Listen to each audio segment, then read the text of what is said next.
You're rocking with the voice of Town View. We put our spin on trending topics and school news. Thought-provoking, insightful, we speak the truth. We do it for all ages, not just for the youth. Listen close, you might learn something.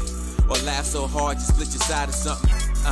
Live stream a podcast. Whenever you tune in, it's sure to be a blast. Let's be honest, you don't want to miss that. Content so real, you're going to want to run it back. We keep you entertained while making an impact. Want foreign announcements? Well, this is not that. Sports, pop, culture, political. Whatever you like, we got you covered, bro. It's a movement more than just a show. It's KSBM Radio.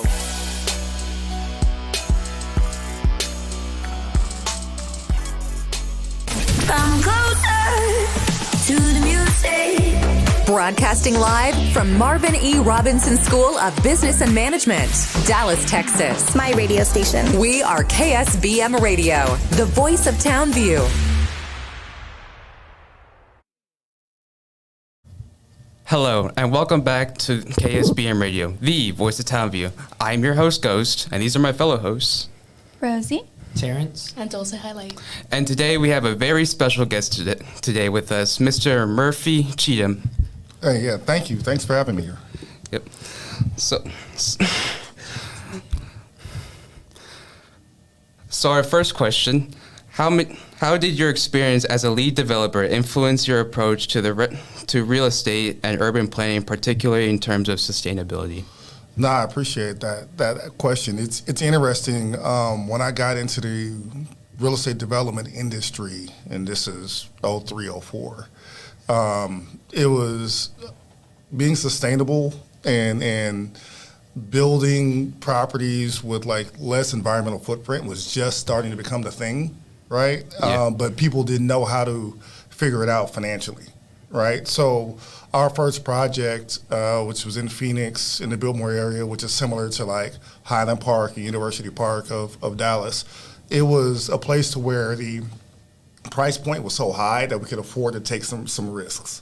All right, we could afford to figure out the different environmental, like whether it's low EV glass or the type of HVAC systems or different things like that. So it really helped out. And my ultimate goal was a way to kind of figure out how to make it mainstream instead of just luxury, right? And that was a way that we figured out a lot in that project. There was a lot of crazy stories about that project to be the first one, and it was the first one in Arizona. So it was a lot of crazy stuff, but there was a lot of good lessons found. So it really kind of set the stage for me to actually do it from theory into practice, which is a huge difference. Can you share with us some of those crazy stories? Yeah, I won't say the names to protect the innocent and the guilty. Okay. It was interesting because we bought three single family houses on a corner, on a neighborhood corner, and then we tore those houses down and then replatted those 3 lots into 8 lots. So now we put 8 houses where there were 3. Right, and at first, it's one thing. A lot of people are like, oh, you just do this and go to City Hall. You get everything approved, and City Council's behind it. Right.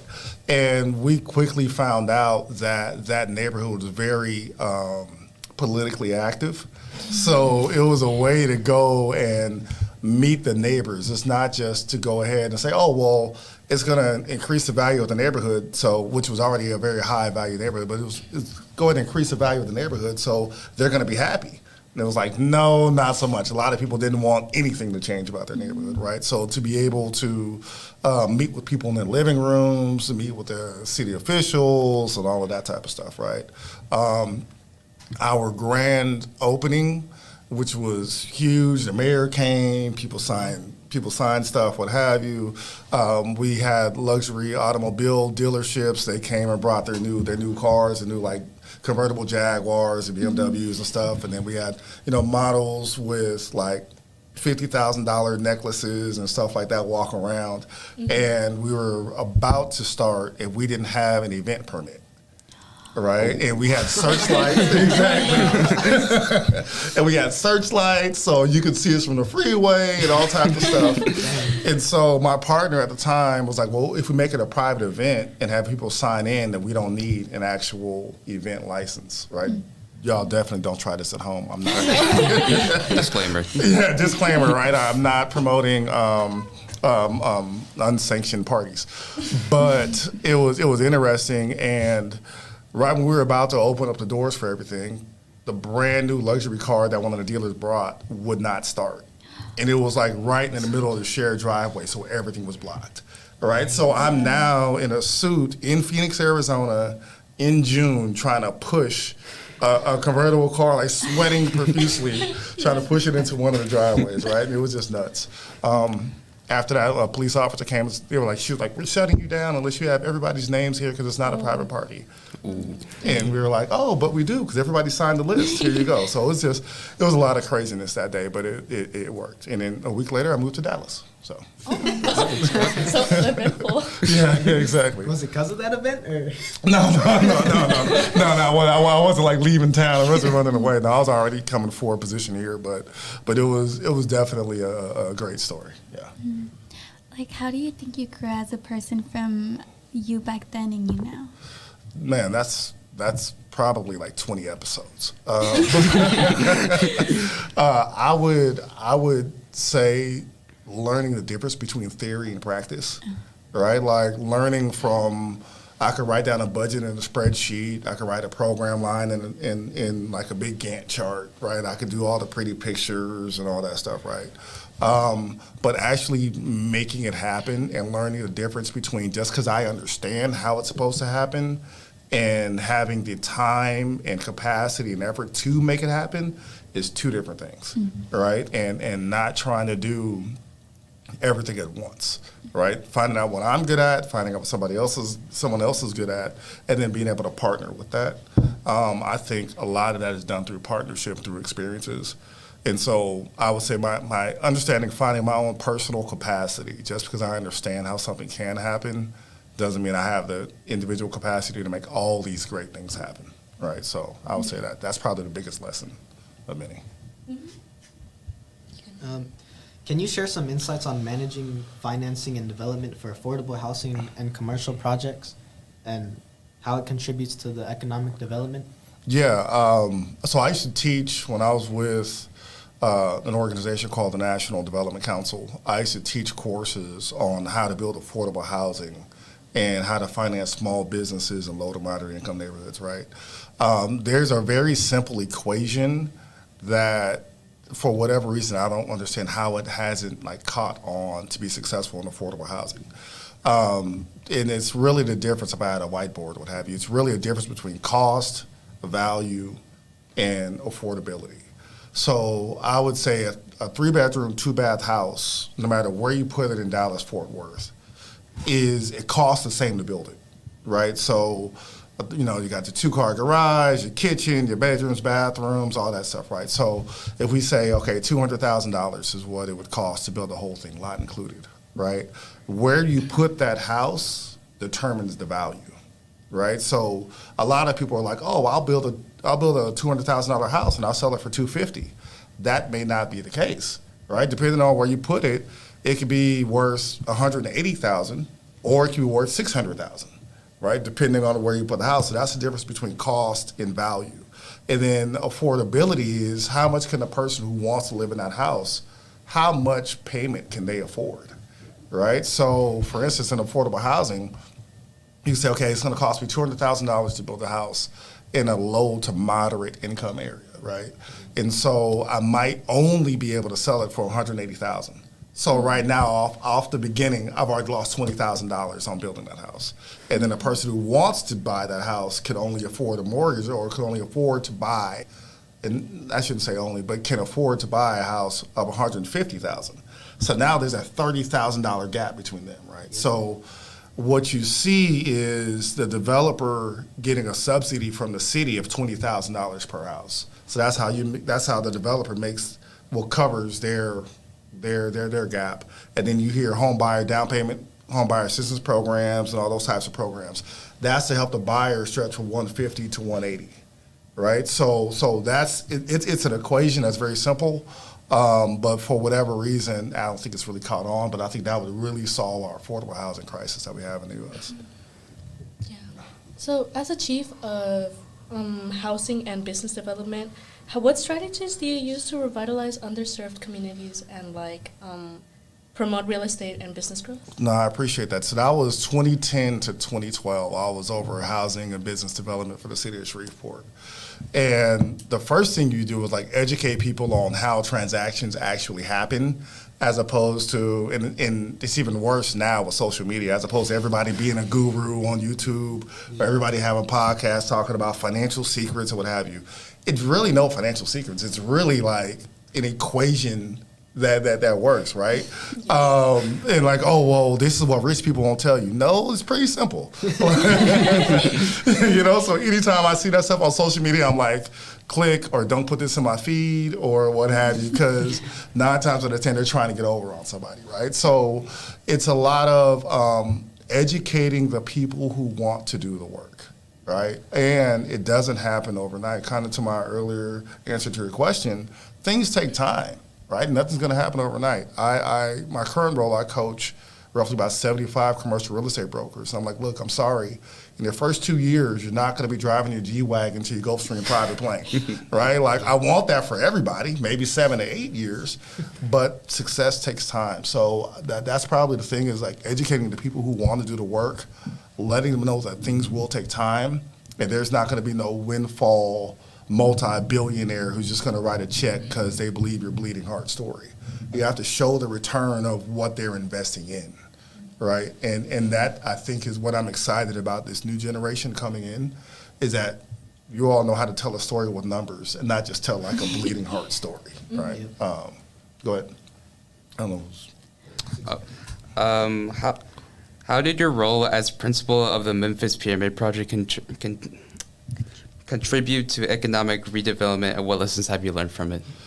That's a good question. So that's when I was with the firm where it's called the National Development Council. And so I actually had 4 jobs in one, and I was traveling 90% of the time. I was living in Deep Ellum, but I was never in Dallas because I was either in New York or Nashville or Memphis or DC or LA or Seattle or somewhere, right? So people who are familiar with Memphis, there's a huge pyramid right on the Mississippi River. I've seen it. Right, right. And so that's where the Memphis Grizzlies used to play, and then it shut down, and it was just vacant for the longest. And if you all know about large vacant projects, it kind of tends to attract the wrong crowd into the city. A lot of cities either tear them down or they try to redevelop them or what have you. So this one, it was a huge deal. It was about $120 million redevelopment. And I mean, nothing against the user. So it was turned into the largest Bass Pro Shop in the world, right? which if y'all been to Memphis, outside of Memphis is extremely rural. So it makes sense, right? For a lot of outdoor hunting and gaming. And they had a place where, they sold speed boats and you could go test a boat on the river and all types of stuff. So it really made it awesome. And then the very tip of the pyramid where the light is, they actually made that like a 3-story hotel at the very top of the pyramid. Mm-hmm. So it was a great redevelopment. And the basis for all economic development is exchanging of money, right? I tell a lot of people it's one thing, so you need to grow the pie, not just redivide the pie to where it goes, right? So if you attract dollars to your area, that's the very first step in economic development. That and quality housing, right? But if you don't attract any new dollars to your area and just redividing the pie, it's just switching money from your right pocket to your left and calling it growth, which that's really not what it is, but it's my own opinion. Mm-hmm. So what's the advice you would give yourself from you right now, from where you stand, to you when you first started? Oh my goodness. Now we were kind of talking about that in my tour. I was introduced to real estate development as an accountant for KB Home. And I had no idea about home building and all types of stuff like that. And then I was a loan officer for a bank in Scottsdale, Arizona. And I tell this to my friend, we're still friends to this day. He walks by the bank and I'm like, what are you doing here? So the front is the bank and then the back is a hallway. We're at the first floor of a 10-story office tower, right? So similar to, I don't want to call it Addison or Uptown. It's like Phoenix's version of that. And I'm like, hey, what are you doing here? Good seeing you. We used to work together at KB Home. I'm like, what are you doing here? He was like, oh, my uncle owns a building.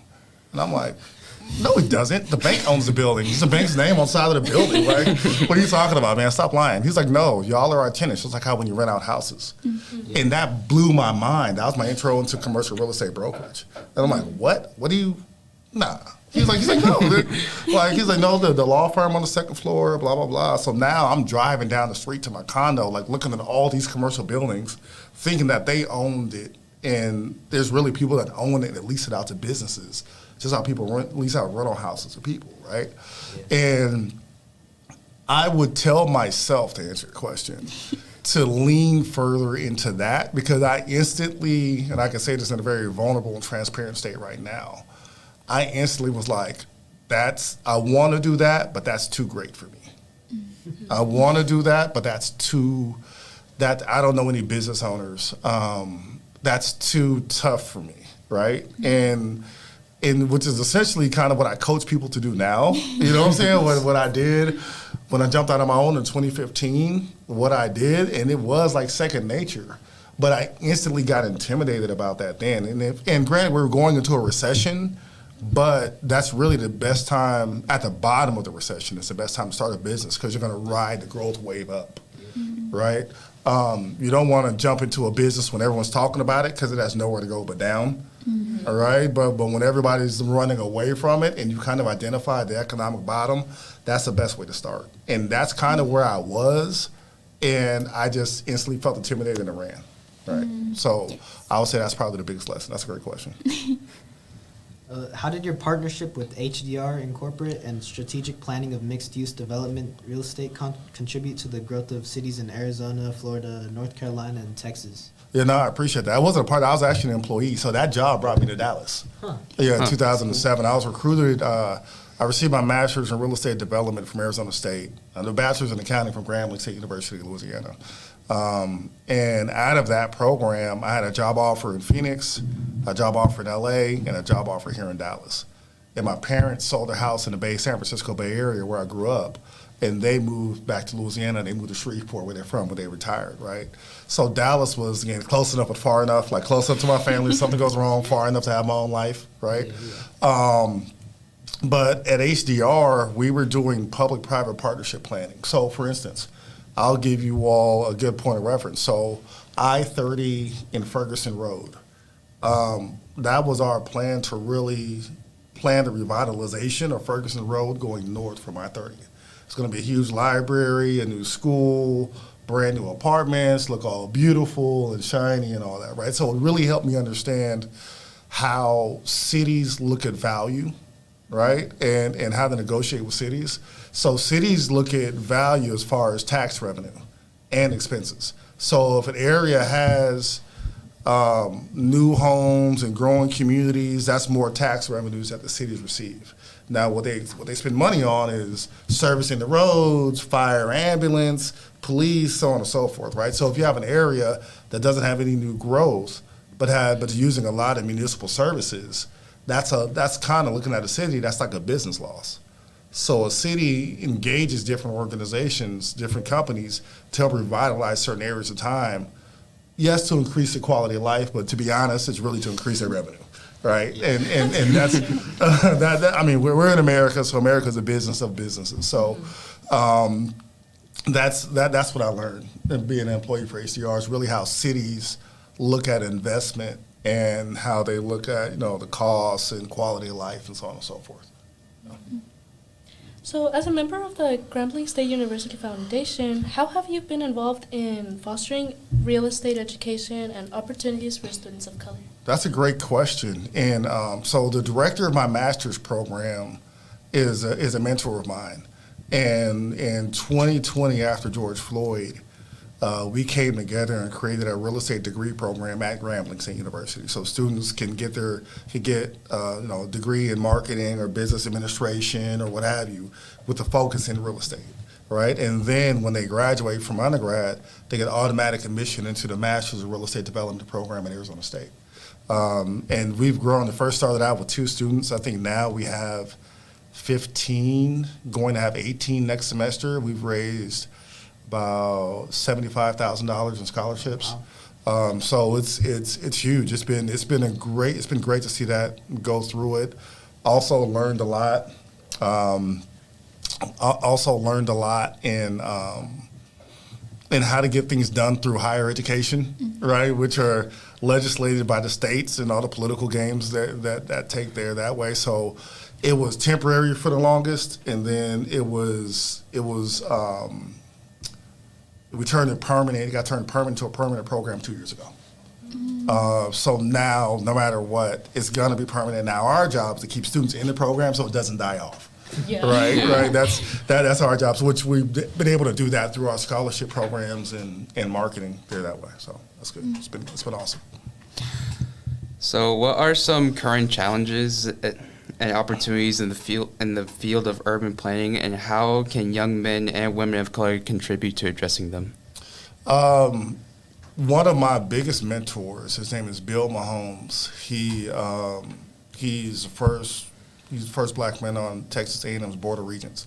He's actually Patrick Mahomes' uncle. And, I figured. Yeah. Yeah, and he lives here, and he actually, so they work together on a lot of stuff. Bill has a great saying, and he's done a lot of like urban planning and huge real estate development stuff. Says, if you're not at the table, you're on the menu. Meaning that you can sit and complain outside, right? You can get mad after things already happen and demonstrate and give speeches and march. You could do all that type of stuff. But if you don't have the technical skill to be able to be in the conversation and offer something of value when it's being done, not after the fact, then not that you don't have any right to complain, because we're citizens, everybody has a right to do that. But you need to learn the technical skill to be able to have a conversation.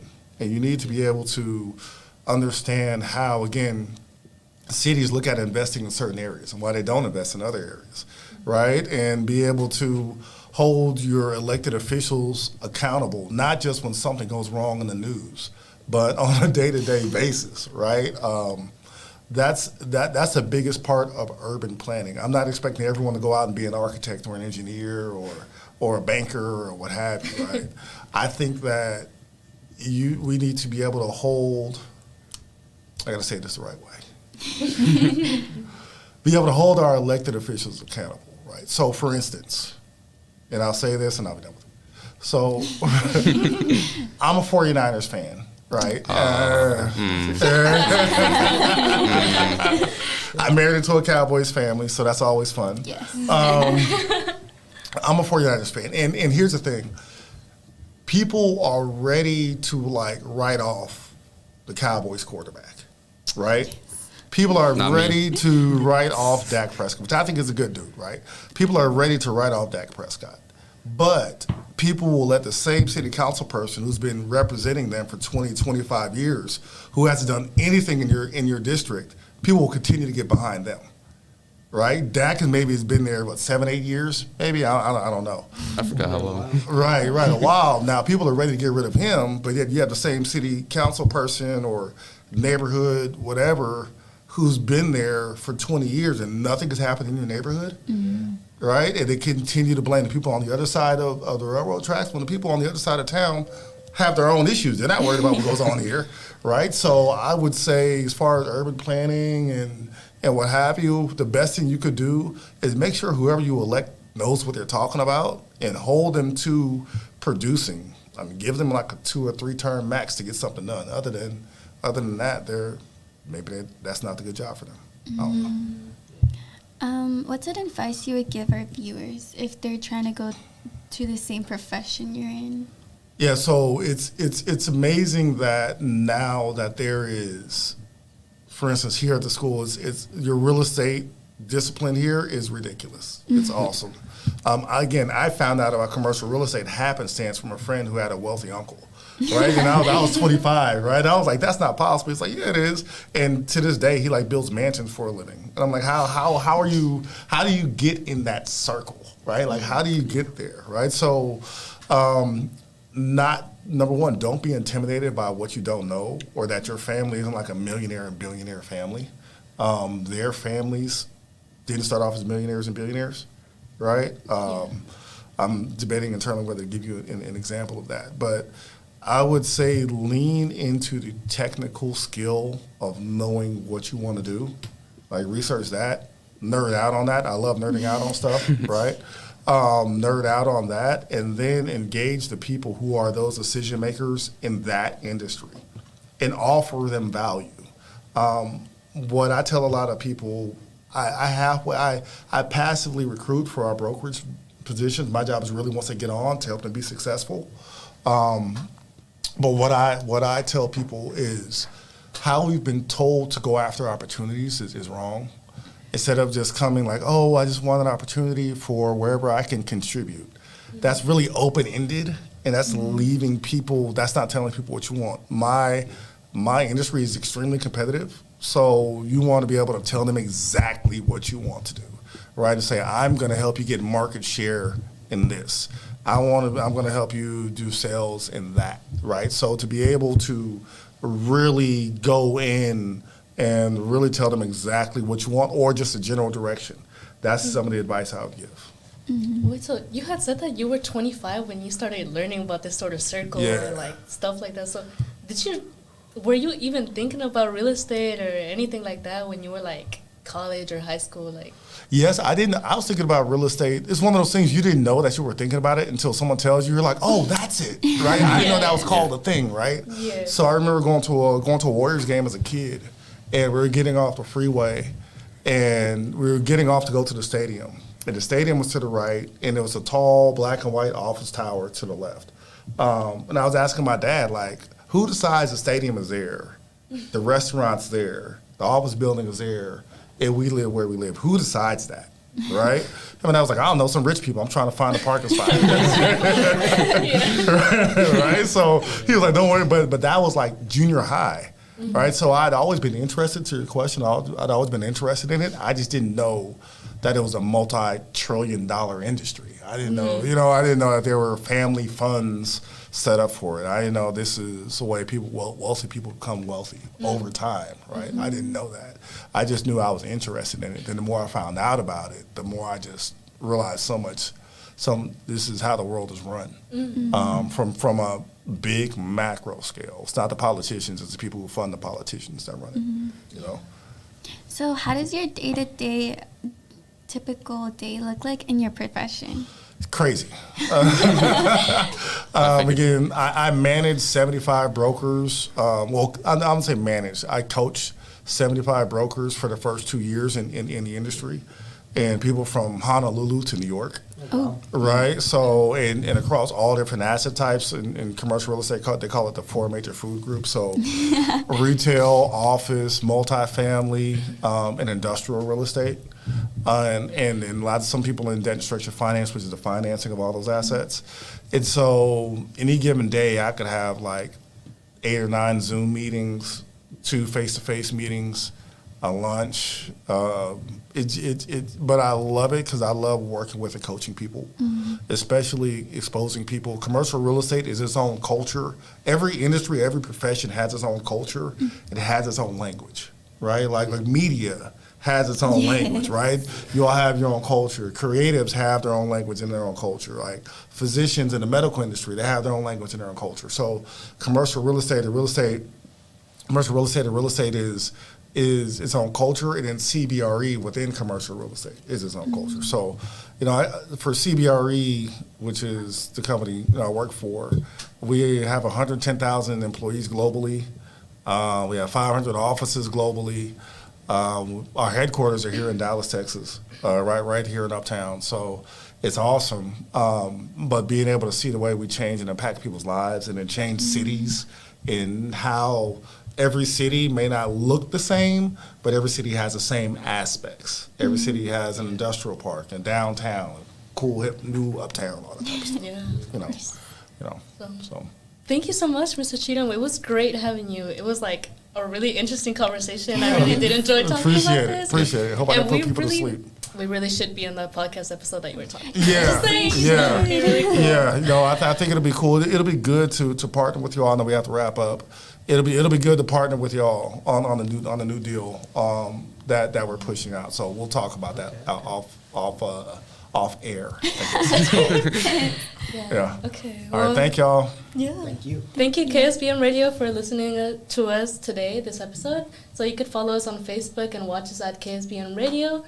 and Twitter on KSBM_TBT, Instagram and TikTok at KSBMradio.TBT.